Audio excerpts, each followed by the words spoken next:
चाहे बीजेपी हो, चाहे गांधी परिवार या कांग्रेस हो या फिर समाजवादी पार्टी और बहुजन समाज पार्टी, इन सब की नाक और साख का सवाल है। ये पांचवा चरण बहुत बहुत बहुत महत्वपूर्ण हो जाता है, क्योंकि 11 जिलों पर अगर ज्यादा सीटें काबिज हो जाती है कोई पार्टी उस पर, तो समझ लीजिए, क्योंकि आंकड़े यही कहते हैं कि सत्ता जो है उनके हाथ लग जाती है। बहरहाल आप जाइए, वोट कीजिए, अपना फर्ज निभाइए, ये आपका अधिकार है, ये आपका हक है। और हम आपसे आग्रह कर रहे हैं कि जब जाएं, अव्वल तो जरूर जाएं, और जाएं तो सेल्फी लीजिए और वोट डालने के बाद इस सेल्फी को हमें भेज दीजिए #UP Round 5 पर। हम कोशिश करेंगे कि आपकी तस्वीरें, आपकी सेल्फी आपके चैनल जी न्यूज़ पर दिखा पाए।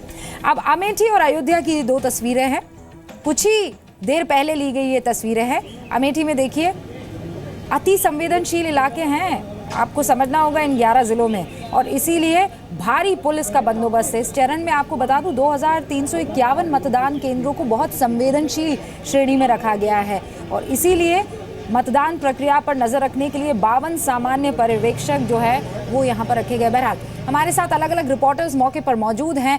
फिलहाल जो रिपोर्टर्स हमारे साथ आप स्क्रीन पर देख रहे हैं, फैजाबाद से अयोध्या जो सीट है वहाँ पर एक मतदान केंद्र पर मौजूद है विशाल पांडे, और सर्वेश हमारे साथ गोंडा से जुड़े हुए हैं।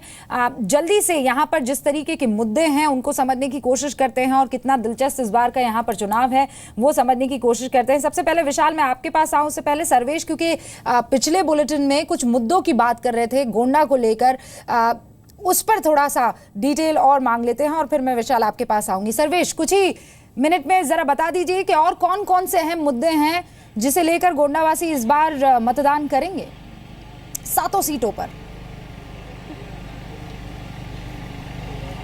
देखिए रुपया, अगर हम 7 सीटों की बात करें तो जो यहाँ की मूलभूत समस्या है, स्वास्थ्य की समस्या है, शिक्षा की समस्या है, उसके साथ ही साथ यहाँ पे जो लॉ एंड ऑर्डर है उसकी समस्या है, पानी की समस्या, और यहाँ पर आने के लिए जो हर जिले से जुड़ने वाला रोड है, सड़क, उसकी सबसे बड़ी समस्या है। लेकिन एक प्रतिक्रिया मैं उनसे भी लेना चाहूंगा जो लोग इन मुद्दे पर वोट करके आ रहे हैं, और सबसे बड़ी बात, करीब 45 मिनट लाइन में खड़ा होने के बाद इन्होंने वोट किया है।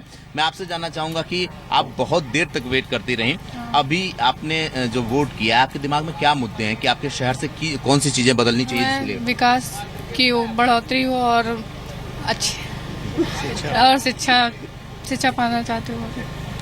इतना देर तक इंतजार क्यों करना पड़ा आप लोगों को? जी, मशीन खराब थी। मशीन खराब थी। आपको क्या लगता है कि कौन सी चीजें बदलनी चाहिए? जी, शिक्षा और सड़कें और विकास का काम होना चाहिए।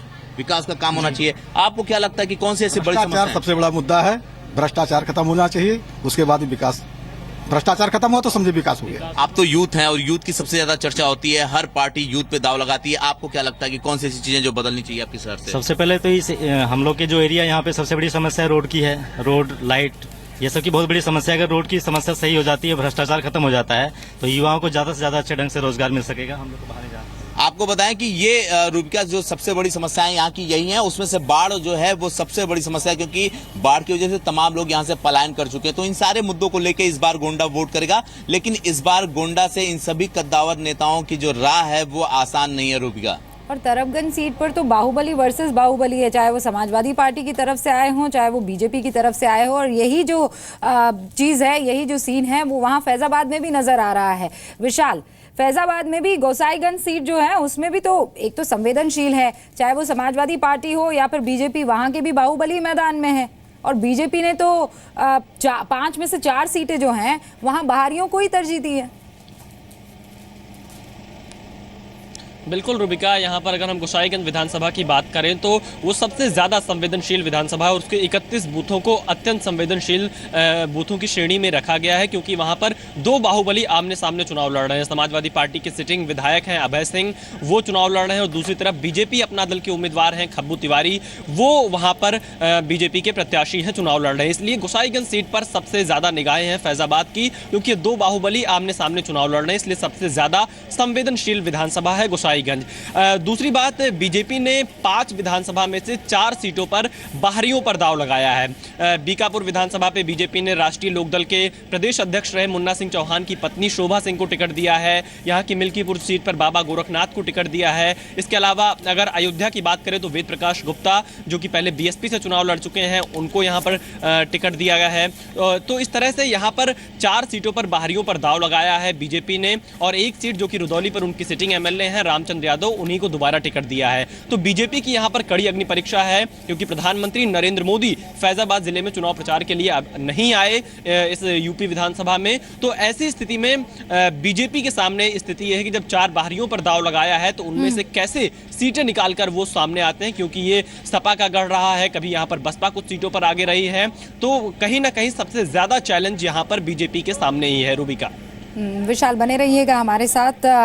अभी जानकारी ये है कि देखिए 5वें दौर में कुछ 43,460 ईवीएम मशीन्स लगाई गई हैं, और जैसा सर्वेश अभी बता रहे हैं, गोंडा की जिस इलेक्शन बूथ पर वो मौजूद हैं, वोटिंग बूथ पर जहां पर वो मौजूद हैं, वो कह रहे हैं वहां पर ईवीएम मशीन्स बहुत देरी से चालू हुई है। कई जगह तो अधिकारी लेट पहुंचे हैं। इस पर भी लगातार हम नज़र बनाए हुए हैं। लेकिन आप अगर इन 11 जिलों के रहने वाले हैं, बाशिंदे हैं, तो जाइए वोट कीजिए, अपने हक का इस्तेमाल कीजिए, और फिर हमें #UP Round 5 पर ट्वीट कर लीजिए, एक सेल्फी लेकर।